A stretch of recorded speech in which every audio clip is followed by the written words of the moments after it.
Le Conseil d'orientation de l'Organisation internationale de la francophonie a tenu une réunion d'évaluation des préparatifs du 9e Jeux de la francophonie que va abriter la ville de Kinshasa du 28 juillet au 6 août prochain.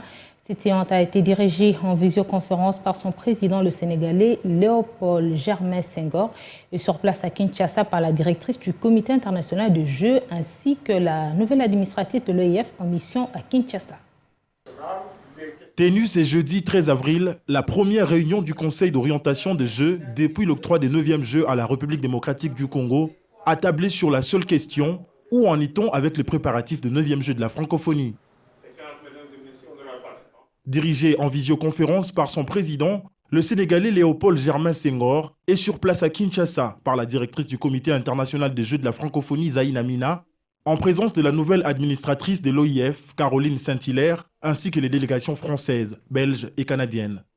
Les départements et commissions spécialisées du Comité national des Jeux de la francophonie ont tour à tour fait un état des lieux des préparatifs, chacun dans le secteur qui les concerne. Ce qui est fait et ce qui reste à faire.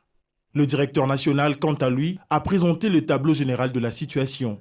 Satisfait des avancées enregistrées, les membres du Conseil se sont réunis à huis clos afin d'évaluer et formuler des recommandations pour la suite. Les recommandations, c'est notamment, entre autres, le fait qu'il faudrait qu'on règle rapidement la question des ambulances, qu'on règle rapidement la question de la sécurité, notamment les dispositifs qui doivent être mis en place pour assurer la sécurité des athlètes, qu'on règle notamment la question des voies dédiées, qu'on règle la question notamment des bus qui doivent être climatisés pour assurer le transport des athlètes, et qu'on règle surtout la question de la restauration. C'est parmi les recommandations qui seront publiées, et nous allons déjà prendre de l'avance pour apporter des solutions. Mais ils ont insisté aussi sur la question des GoPass, pour demander à ce que les athlètes qui viendront dans les cas des Jeux de la francophonie soient dispensés de cette obligation de payer les GoPass.